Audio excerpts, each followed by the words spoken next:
Usa ka pagtuo, usa ka tingog, usa ka katawhan.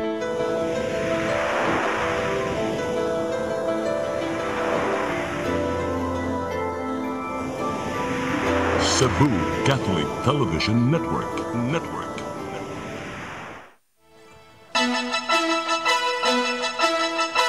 Uluhan sa mga balita sa Sayri 47. Duha ang namatay sa sakit nga dengue sa dakbayan sa Subo, samtang 380 ang nalandig sa Tambalanan. Lalaki nga nanagpa sa mga babaeng bati ug naong nadakpan. Kani Kongresista Arnie Teves gireport nga nakagawas sa prisuhan sa Timor-Leste. Apan napriso di ay pagbalik. Kapin 50 milyones pesos nga banoy sa drugas nasakbit sa PRO7 sa usa ka simanang operasyon. Sugbo, Kabisayan ug Mindanao, Pilipinas ug katawhan kutos maabot sa tong Sibya sa tibuok kalibutan mayong hapon. Live kita karon sa CCTN Channel 47 ug kini ang tulumanon sa nagunang kasayuran nga angay natong masayran. Sa nga ni Attorney Danica Caballes, ako si Dennis Tabar ug kini ang Sayri 47.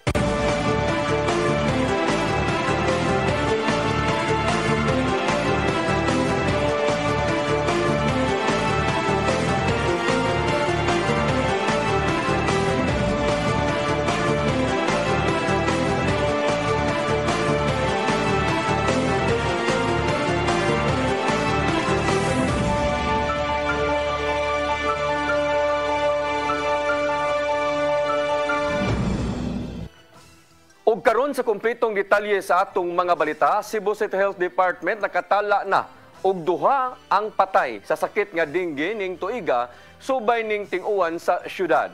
Sudlang sa unom ka buwan aduna nay 380 ka mga nalandig sa Tambalanan tungod sa mao nga sakit. Ang kasayuran ihatod ni Sherissa Mayoy. Duha na ang patay nga natala sa Cebu City Health Department sa dakbayan sa pagsugod sa pag-uwan-uwan apan menos gyapon ang kaso niini kumpara sa milabay nga tuig. Matod ni Dr. Daisy Villa ang hepi sa CHD nga sa pagkakaron adunay 380 nga kaso nga ilang natala ug duha na ang patay. Natong 2023 adunay kapin 700 nga kaso sa dengue apan usa lang ang patay niini.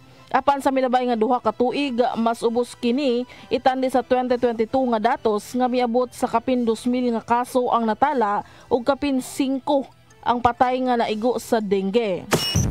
Dili hino na to malikayan kay for the same in 2022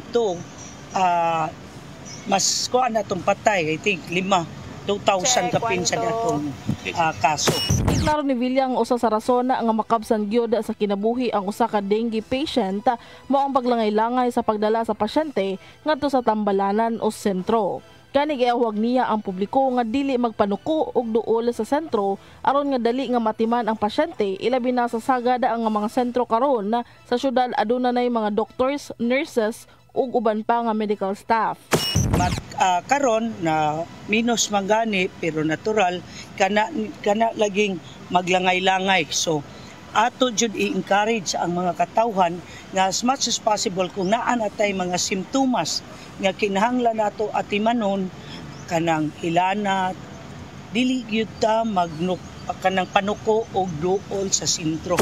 Gawasab niini adunay mga dengue team ang CHD nga giumol aron nga momonitor sa mga posible nga kapuy-an gikan sa lamok nga mangitlugan og uban pa. Sherissa Mayoy, CCTN News.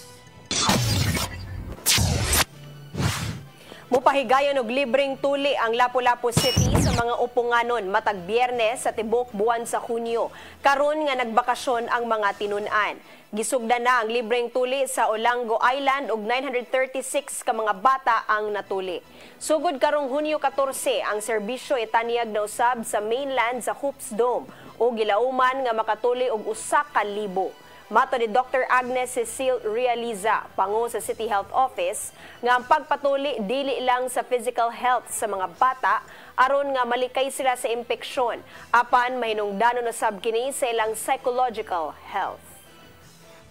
At the same time, psychologically, mo mong ko sa mga bata nga, ug matuli na ka, ready na ka for kanagay manhod, no?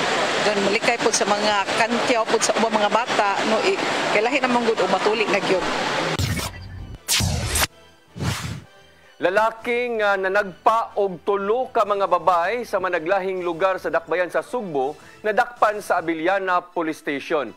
Ang rason sa iyang pagpanagpa kay dili siya ganahan og batignaw nga babay. Ang kasayuran ihatod ni Arnold Bustamante.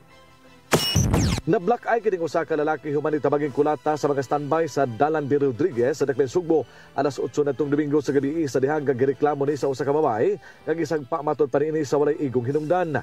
Natol-usab nga naa sa lugar ang duha ka mga pulis nga sakop sa beat patrollers sa Cebu City Police Office ug ilang napusasan ang mong lalaki nga nagpailalang sa alias Binong, 37 anyos. Matud ni Police Major Mark Don Alfred Lianza, ang hepe sa Abiliana Police Station, nga dili nila maistorya og tarong ang suspitsado. Gani duha ka lugar ang gihatag nini sa iyang address. Kini mao ang dakbayan sa Karkarog, Bohol. Iyang gibutyag nitong Domingo midangop sa ilang opisina ang usa ka babae nga mao'y unang gisagpa niini sa Dalan Hacosalem sa Barangay Zapatera sa Dakbayan Sugbo.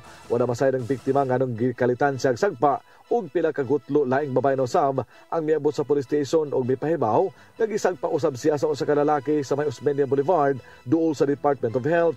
Tungod ani gipalerto na ni Lanza ang iyaga mga personnel lakip na mga beat patrollers nga naa sa iyang jurisdiksyon ug pagka alas 8 sa Domingo sa gabi nadakpan kini sa dihang duda na usab siya gisagpa nga babae sa may maternity sa V. Rodriguez ug midagang kini paingon sa usa ka mall unahan sa Vicente Soto Memorial Medical Center.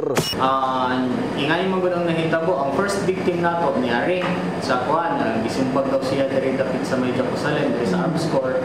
And then, igabot sa ato ang victim, na first victim, igupod niya abot ang ato ang victim second and victim third together with the suspect na uban ang ato ang polis kinadakpan na siya dili kapit sa may Soho Mall sa may V. Rodriguez. So, dihan, nadakpan na daan sa ato ang police, Patrolman Francisco and Patrolman Franco, ang ganing suspect na nanumpag diri sa mga lugar sa Jerusalem Street, sa DOH, tsaka sa may maternity. Nagdumili pagtuwag sa mga pangutana sa media ang suspitsado apan sigon siya mga kauban sa custodial facility sa Abiliana Police Station nganong iyang nahimo ang pagpanagpa tungod kay dili sa ganahag batignaw nga babae. Subay na gipasakaan ang kasong serious physical injury in multiple counts ang suspitsado o gipaabot na lang ang resolusyon gikan sa piskalya. Dunay miingon nga dunay sakit sa pangisip si alias Binong apan alang kang Lianza kang doktor lang ang makatumbok kung dunay ba kini sakit sa pangisip. Arnold Bustamante, CCTV. Gilusa ni Cebu City Councilor JP Labelia ang libreng blood typing project ug ipatuman kini sa mga kabaranggayan sa syudad. Nakigalayon si Konsehal Labelia sa North District sa usa ka medical clinic ug nagpirmahanay sa kasabutan alang sa pagpatuman sa programa.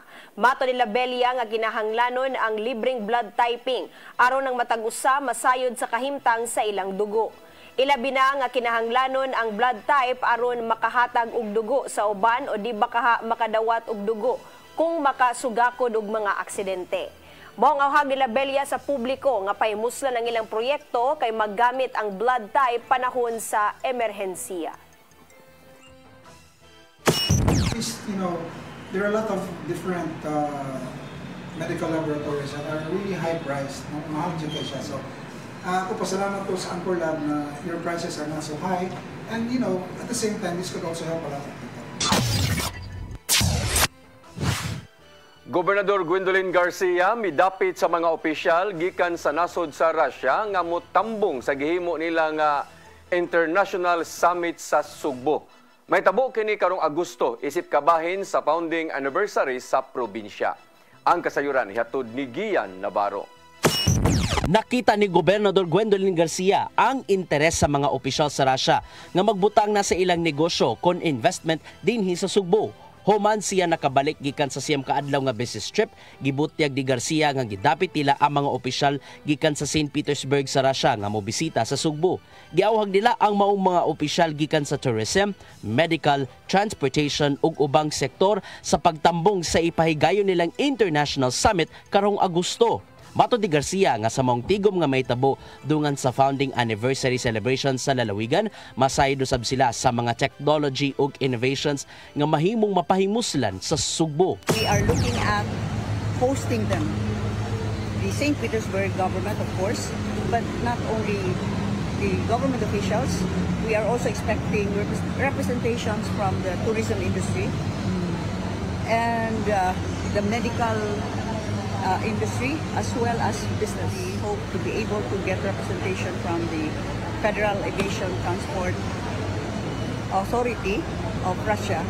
Formal siyang mihatag sa mong imbitasyon ato sa St. Petersburg International Economic Forum sa milabayng simana. Ilabi na nga nakahigayon na sila sa pag-renew silang Sisterhood Agreement tali sa probinsya sa Sugbo sa habig sa Pilipinas o probinsya sa St. Petersburg sa Russia. Gawa sa mga sakop sa managlaing sektor, apil usab sa gidapit ni Garcia sa pagtambong ang mga sakop sa Russian-ASEAN Business Council. Karong nabalik na sa Sugbo si Garcia, dako ang iyang panghinaut nga magbunga ang usa sa nimong agenda sa ilang business trip. Kinimaw ang dugang pang direct flights gikan sa Russia paingon na sa Sugbo o vice versa. The whole of St. Petersburg as well as Moscow really appreciated the effort that we did, traveling thousands of miles in order to renew the friendship that we had started, Sisterhood Agreement, way back in 2009. Ian Navarro, CCTN News. Mosunod, kani Kongresista Arnie Teves, gikatahong nakagawa sa prisuhan sa Timor-Leste, apan gitata sa DOJ nga napriso siya pagbalik. Kanang guban pa mga balita sa pagbalik sa Sayri 47.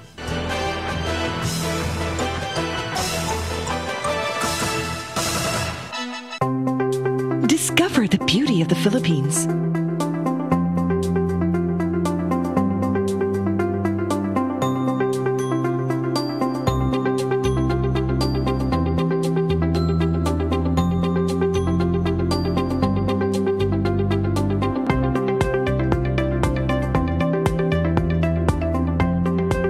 With Philippine Airlines, the country's flag carrier.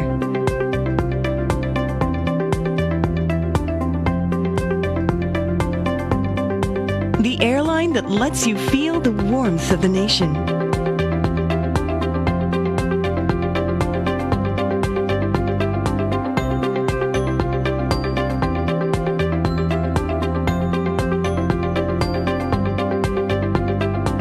Mabuhay!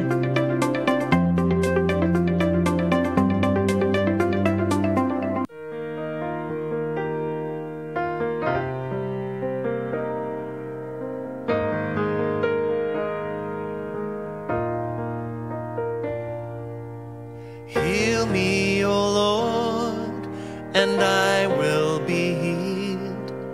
Save me, and I will be saved. Heal me, O Lord, and I will be healed. For you are the one I praise. You are the one I praise. Sing it with me. Heal me, O Lord, and I will be healed. Save me, and I will be saved. Calling all leaders of Catholic Charismatic Renewal Communities, diocesan coordinators, and spiritual directors. Be equipped, be formed, be informed of the worldwide movement of the Holy Spirit through the first National Charismatic Leaders Conference to be held on July 27 and 28, 2024 at the International Eucharistic Congress Convention Center in Cebu City. The theme of this special gathering is taken from the Acts of the Apostles, chapter 1, verse 8. You will be my witnesses. Together, we have a mission to bring people closer to God in our synodal journey. Let us be united. The Charis Philippines First National Charismatic Leaders Conference. Be inspired by speakers from Charis International, Shane Bennett, and Cyril John, together with charismatic theologian Moses Catan and Filipino lay leader June Cruz. grow in faith, fellowship, and leadership, and be part of something extraordinary. Charis Philippines' first National Charismatic Leaders Conference. Register now and witness the power of the Holy Spirit. Everything I need is found in you, Jesus. Deadline for registration is June 30, 2024.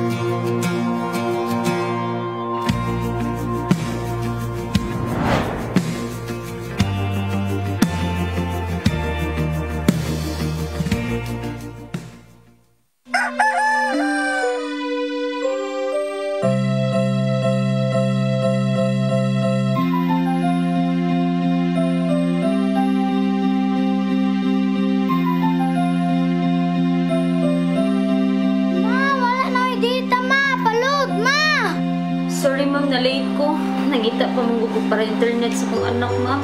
Ay, wala na yung problema. Pag-Sinisibu! Sinisibu, Sinisibu.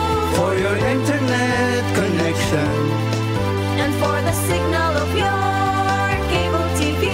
So fast and straight, that transmission to your home. Sinisibu! Sinisibu, Sinisibu.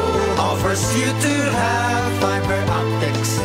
For your viewing experience, perfect and clear, so fast. So great and affordable for you to enjoy. Sinisibu!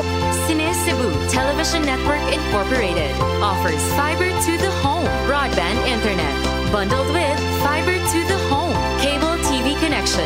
Sinisibu Television Network Incorporated with its operation in Metro Cebu and the whole province of Cebu soon. And affordable for you to enjoy. Sinisibu! Ang kinabuhi puno sa hagit. Sugpil na ka, Dria! Ay, paginarte! Pagdita ka! Puno sa pangutana. Bata pa gani ka kayo? Nagpuyab-puyab na ka? Kinsa man ako ang masakitin ako din ay karoon ang kinsa! Kung sibuti mo'y pasabot, Daddy. Puno sa luha. Pagpili pa, ako nga imong anak o kanay imong mga babae. Kasuko. Yung ano pa? Pag-uitang ka ni Papa. Apan bisan mangit-ngit pa ang imong kalibutan, aduna pa'y nagpahiping kahayag. Aduna ka pa'y kasumbungan. Mga lama, hanap na. Dear Tatay, Tunog na unlod na. Nganong handuman. Wailaing pagi aron masabtan nato ang Biblia. Kinanglan nga doon natay relasyon kang Isus. Hangtod sa layan natong panaguban, daghang salamat. Shalom.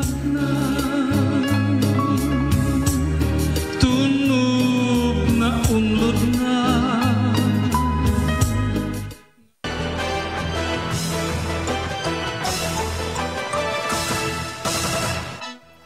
Balik sa ato mga balita, kanhi Kongresista Arnie Teves nakagawas na sa presuhan sa nasod nga Timor-Leste. Apan gitataw sa Department of Justice nga nabalik kini sa detention center. Ang kasayuran hihatod ni Gian Navarro. Nakagawas na matud pa sa preventive detention si Cani Negros Oriental Representative Arnulfo Arnie Teves Jr. sa Becora Prison sa Dili, Timor-Leste. Kinang gikumpirmar kagabi sa legal counsel niyang si Attorney Ferdinand Topacio niadtong Lunes sa gabi pinasubay sa extradition trial. Apan bisan pa man dili gyapon makabiya si Teves sa maong nasod nga Timor-Leste, din siya nasikop. Kinalang mo paubos una sa pipila ka mga judicial proceedings si Teves bahin sa pagpuyo pa sa maong nasod. Dugang pa sa kampo ni Topacio nga ang hangyo sa kagamhanan sa Pilipinas nga extradition wala nahisubay sa mga saktong lagda gikan sa international law. Maong gihimug-atan sa kampo nilang Teves nga illegal ang pagkapriso sa kani kongresista sa maong nasod. Apan gitato dayon sa Department of Justice nga nabalik na dayon sa prisuan si Teves pinasubay sa mga lagda sa Timor-Leste. Matod sa gipadalang pamahayag, nga gisumiter nila ang mga rekisitos pinasubay sa gitagan ng mga lagda, maong dako ang pagsalig nila sa judicial process didto. Dungan kini sa pagtubay sa pamahayag ni Topacio nga misleading ra kayo. Gipanginaw usab sa DOJ nga himong malampuson og patas ang extradition proceeding sa Timor-Leste aron ma-deport na si Teves pabalik nga ri sa Pilipinas sa gitakdang panahon. Gian Navarro, CCTN News. Building sa Barangay Apas, Cebu City nga gidonar sa Department of Health gamiton nga Super Family Health Center. Kini maong labing unang health center sa Central Visayas nga kumpleto sa gamit nga sama sa usa ka dakong tambalanan. Ang kasayuran ni hatod ni Shariza May Uy. Ipadali ni Cebu City Acting Mayor Raymond Alvin Garcia ang mga rekisitos nga gikinahanglan aron nga magamit na ang Super Family Health Center nga nimutang diha sa sitio San Antonio, Barangay Apas, Dakbayan sa Sugbo. Ang maong pasilidad gidonar kini gikan sa Department of Health sa kagamhanan sa Dakbayan sa Sugbo. Kini man nga nasayran nga hapit duha na ka tuig na human ang maong pasilidad apan hangtod karon wala pa gyapon kini magamit tungod kay wala pay occupancy permit gikan sa Office of the Building Officials kun OBO. Apan natol sa iyang pag-ocular inspection sa pasilidad karong adlaw, dali siya nga mimando nga kinahanglan nga dalion nga makakuha og occupancy permit og pabutangan dayon og mga gamit nga gikinahanglan. So hangtod karon wa pa mahuman because wa pa say occupancy permit. Pag push nako, pagtibaw nako na ilang gi-push dayon ya. Karon hopefully within the week mugawas na gyud ang occupancy permit kay kung imong i-inspect human na naman yun. Di ba? Human na naman yun. I-question sab ni Garcia ang kalangay nga miabot og dulan duha ka tuig na nga nahuman ang pasilidad apan wala gihapon kini magamit. Mimando ang acting mayor nga kinahanglan gamito na gyud ang pasilidad sugod sa katapusang semana sa Hunyo. Di lang kay Barangay Apas makabenepisyo ani kadaghan neighboring barangays, no? So ngano lang ngayon pa man natog abli. Duha na ka tuig wa gihapon na abli. Duha ka tuig. Kasabot uta ta kay kung pandemic, hinuon sa pandemic, samot nagkadaghan. Pero, ano, takes us 2 years. Muna akong giingon ba, unsa man ta sa, unsa man ta usahay ba? Samtang gihagit sa Department of Health Central Visayas, Miguel Gerson, ang Cebu City Health Department nga himuon na ang operasyonal ang maong 14.9 milyones ka pesos ka Super Family Health Center. Ang maong Super Health Center sa Dakbayan sa Sugbo mao'y labing unang nakaangko na sa maong pasilidad Lukop Central Visayas. Kundi kini adunay mga wards, X-ray facility, dental o guban pa nga susama sa serbisyo sa mga tambalanan. And I am challenging the Cebu City LGU to make it operational because this will be the first super health center in Central Visayas. Samtang mapasalamaton si Dr. D.C. Villa, ang Pangulo sa Cebu City Health Department, kadto sa DOH tungod kay tulo ka Super Family Health Center facility ang gihatag sa syudad. Kini tukurunon pa diha sa Barangay Labangon, Pardo samtang ang nahuman na diha sa Barangay Apas. Karon ang sa Labangon is gipauna gyud natong building permit. Ha? So identified na, gikoral na, mo start na sad siya. Unya sa gingon pa sa atong DOH kanang ato gyud gipaspasan, no? Paspasan na ni, of course, sa assessment ni Mayor na karon nga gipalusot ang atong kanang building permit. So again magsunod na siya. Of course, dili pwede sa gingon pa Mayor, dili pwede sa dili magkontan niya dili na to operational. Sa laing bahin mamahimo na usab nga magamit isip usa ka ospital ang Guba Hospital sa mga mulupyo sa bukirang dapit sa syudad human nga nakakumply na ang kontraktor ang tanan nga rekisito sa tambalanan. Shariza May Uy, CCTN News. Kongresista Pablo Jan Garcia sa katulong distrito sa lalawigan sa Sugbo, dako ang pagtuo nga himuong legal ang diborsyo dinhi sa Pilipinas. Kini bisan pa man sa pagbabag sa pipila ka mga grupo labot niini. Ang kasayuran ihatod ni Gian Navarro. Panahon na gyud alang ni Kongresista Pablo Jan Garcia sa Cebu 3rd District nga himuong balaod ang Absolute Divorce Bill sa Pilipinas. Usa si Garcia sa 131 ka mga magbabalaod sa Kongreso ang miuyon aron himong legal ang diborsyo sa Pilipinas. Kini bisan pa man sa pagpalanog sa mga relihiyosong grupo ug ubang tao ang pagsupak sa maong balaod nun. Mato di Garcia nga kinahanglang hatagan og higayon ang mga relasyon nga di na matabang sa pagsalbar nga magkabaton og laing opsyon sa legal nilang panagbuwag. Kay alang niya, bisan pa man og gidominar sa mga Katoliko ang nasod nga Pilipinas, di gyapon makalingkawas sa pipila ka mga magtiayon nga niabusar matud pa sa ilahang relasyon. Nganong di man nato hatagan og remedy ang kining mga nagpuyo ubos sa nining toxic kay nga mga kaminyoon nga a chance to be relieved of that and to be happy once again. Hinuon gitaho di Garcia ang panahom sa religious groups bahin sa diborsyo tungod sa morals nga ilang gipatigbabaw. Bisan pa man og nabahin na ang nasod sa mong issue, dako ang pagtuon ni Garcia nga maaprobahan og hayan mahimo ng balaod. Taliwa kini sa pagpadayag sa pipila ka mga senador bahin sa diborsyo. If we do not convince enough senators, then that will be a hindrance to the passage of the divorce law. Laing hagit usab nga subayon sa mga sama kanilang ni pabor sa diborsyo kung constitutional ba among matang sa panagbuwag sa magtiayon o dili. The question should be, unconstitutional ba ang divorce? And my answer to that is no. Because under the Constitution, there is no prohibition against the filing of a divorce bill or the passing of divorce law. Ian Navarro, CCTN News. Gawa sa pag-andam sa mga atleta nga musalmot, nangandam usab ang Department of Education Mandawi Division ug ang syudad sa pagpahigayon sa pipila ka mga duwa sa palarong pambansa. Ang venue sa palaro gibahin-bahin sa Tri-City sa Cebu, Lapu-Lapu ug Mandawi City ug saga di pahigayon sa Cebu nga mo'y host city. Sa Mandawi City, sa Sports Complex ug sa Sacred Heart School Ateneo, ipahigayon ang arnis, football, futsal ug sepak takraw. Natay mga personnel nga especially on the planning sa DRR, so natay role niya na. But of course, ang miyantag, ang number one gyud nga ato ang miyantag mo suporta is ang city, because it's the city through the mayor who has that kanang agreement yun. Usa na ang tanan nga makatabang ta ginagmay tabang dako na kay na for sa pagkuan sa atong palaro. Kay this involves not only Cebu but Cebu province as a whole. Kitang tanang mga Subuanan, we need to pitch in sa kutob sa atong mahimo, no? Matabang para to make this event successful. Solid waste management ilakip sa leksyon sa mga pampublikong tunghaan sa syudad sa Mandawi. Ipatuman kini sugod sa school year 2024 to 2025. Ang kasayuran ihatod ni Mary Rose Sagarino.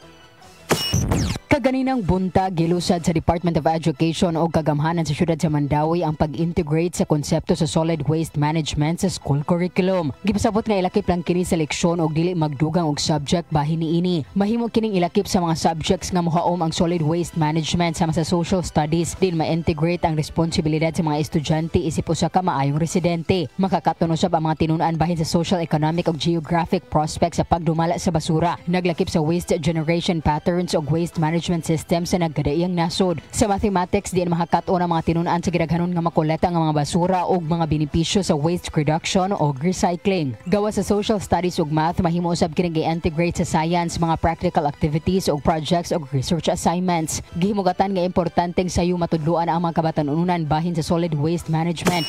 Importante gyud kay if we wanted to keep our environment safe and a brighter future for them, then we have to not just teach them but involve them sa atong kampanya sa bahin sa solid waste management. Ipasabot usab ang kamahinungdanon sa role sa tunghaan sa pag-umol sa pagtuo o kahibaluan sa mga tinun-an. Actually, dili man gud kalikayan. Di man gyud kalikayan nga naay mga integration. Only nga dili siya formalized ba. Unlike now nga ug sa kon pa do natay ang kita sa DepEd Mandawi bound to implement because there is a written agreement, no? We sign an agreement, DepEd and the city, that we will implement the integration.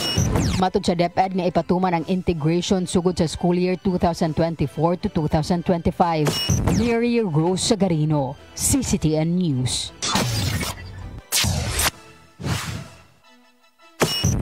Musunod, kapin 50 milyones pesos ga balor sa drugas nasakmit sa PRO 7 sudso sa Kasimana. Kanaguban pa mga balita sa magbalik sa Sayri 47.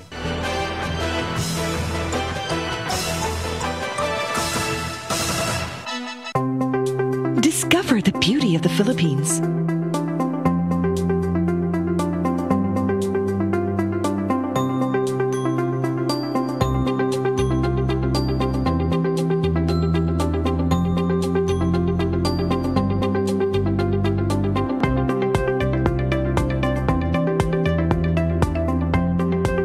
With Philippine Airlines, the country's flag carrier.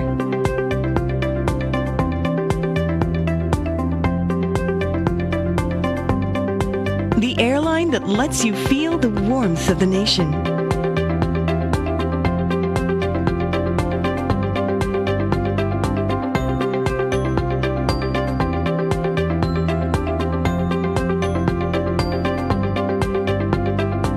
Mabuhay!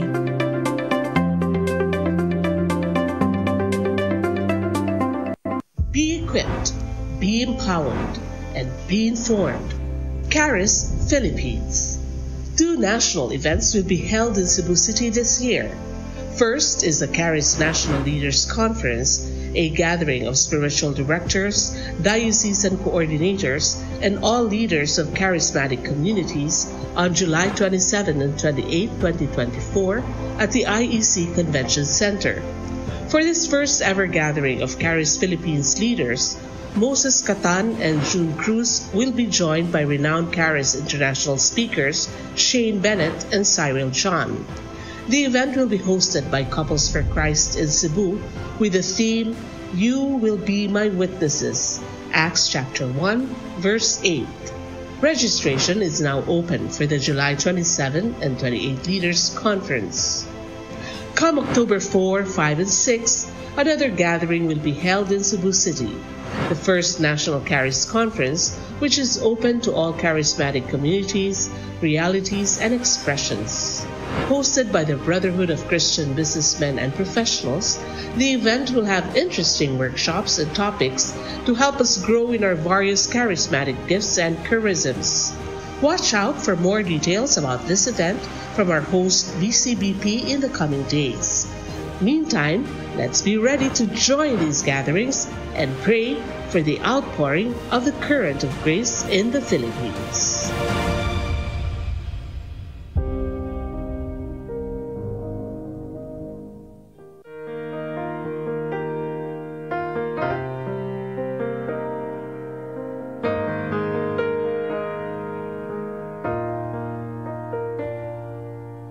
Heal me, O Lord, and I will be healed.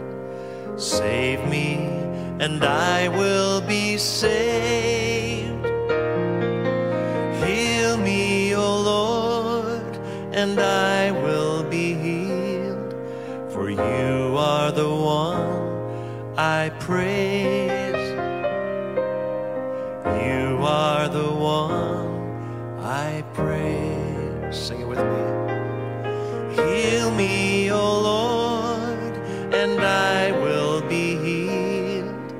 Save me, and I will be saved.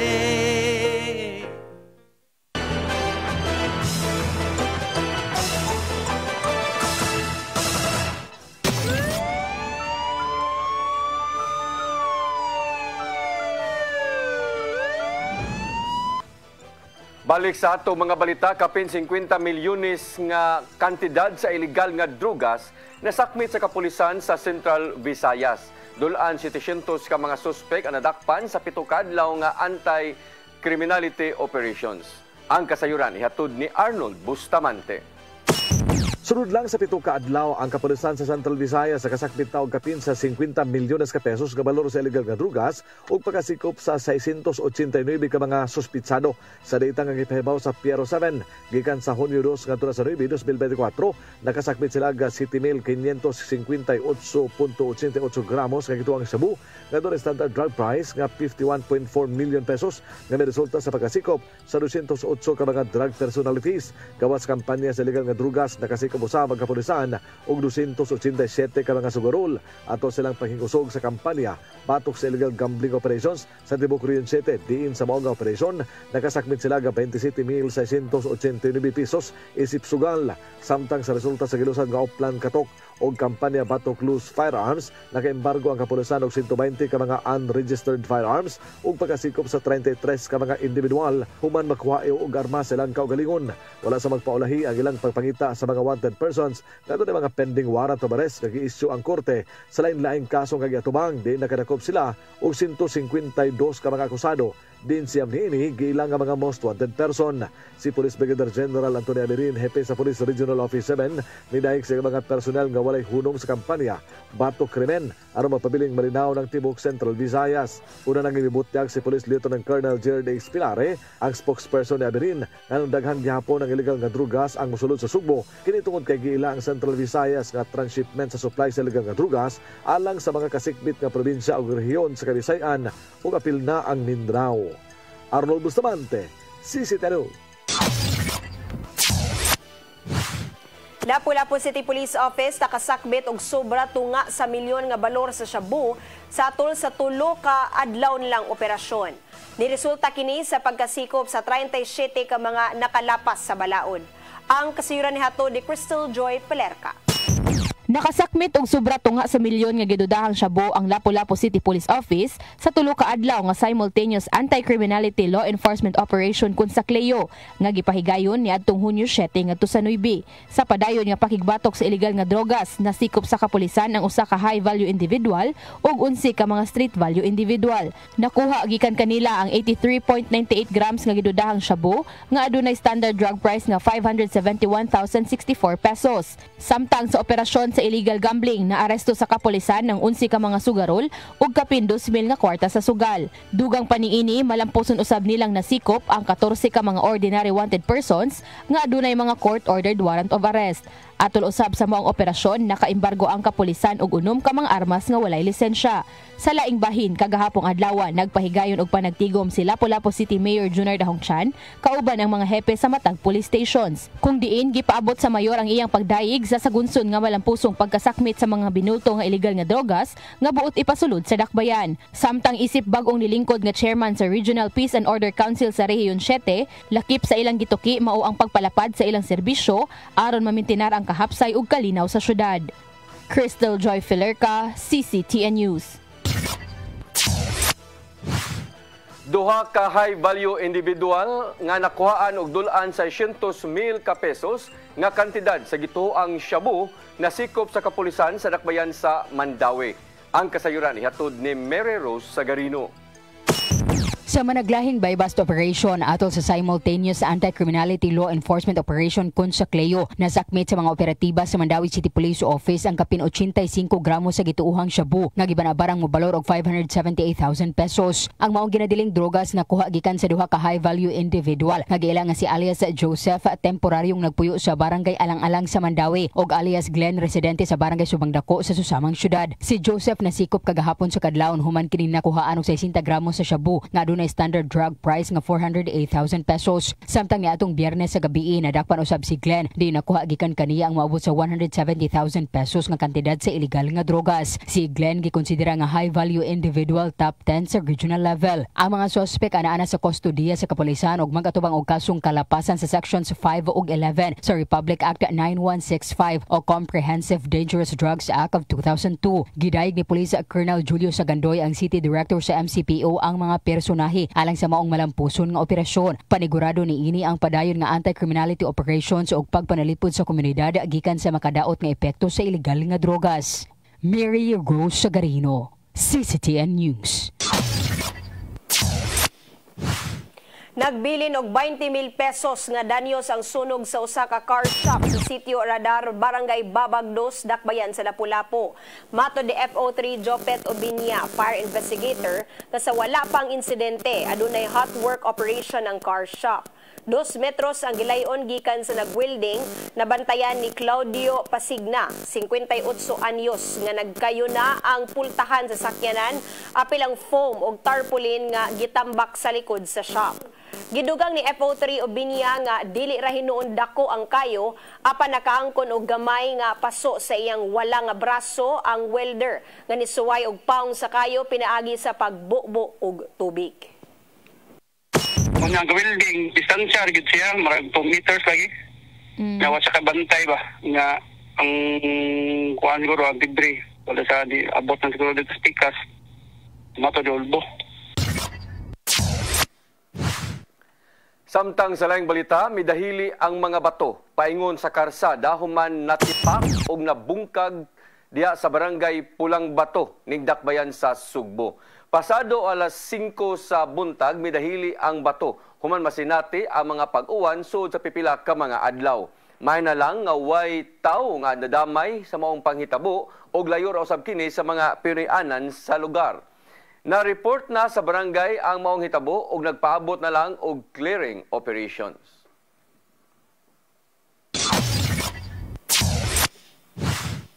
Mao kadtong naglangkob sa atong mga balita sa Sayre 47, ako si Dennis Tabar. Ako si Danica Caballes, hangtod ugma sa inyong paboritong tulumanon.